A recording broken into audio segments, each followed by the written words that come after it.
Minerals deal now dead, or can it be revived? What's your... Well, I'll let you know. We're making a speech. You probably heard about it tomorrow night, so I'll let you know tomorrow night. But no, I don't think so. I think Mr. President, it's a great deal for us because, you know, Biden very, very foolishly, stupidly, frankly, gave $300 billion and $350 billion more accurately to a country to fight and to try and do things. And you know what happened? We get nothing.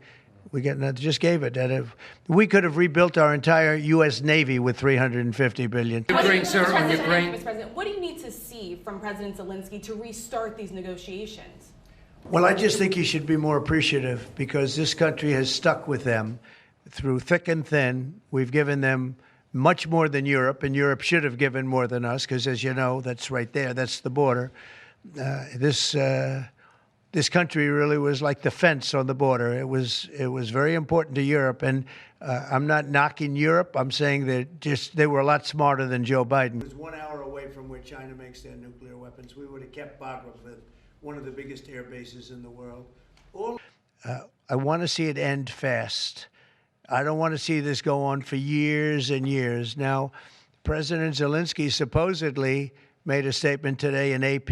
I'm not a big fan of AP, so maybe it was an incorrect statement, but he said he thinks the war's going to go on for a long time.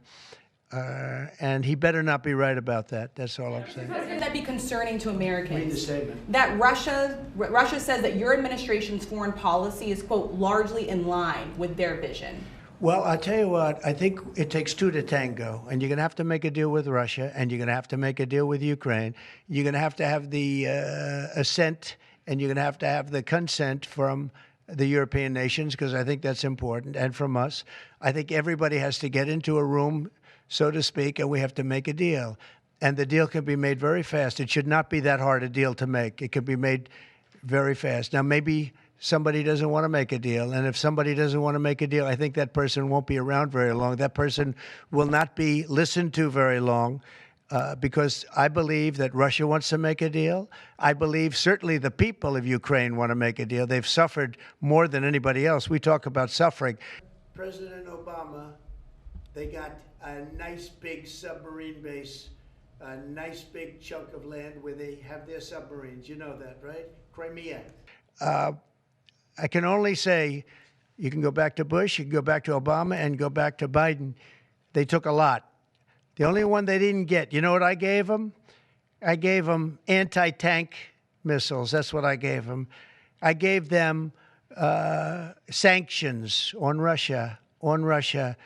I gave them javelins. You know the javelins? You know when they took out all those tanks? You know the tanks were heading to Kiev by the hundreds, and they were unstoppable.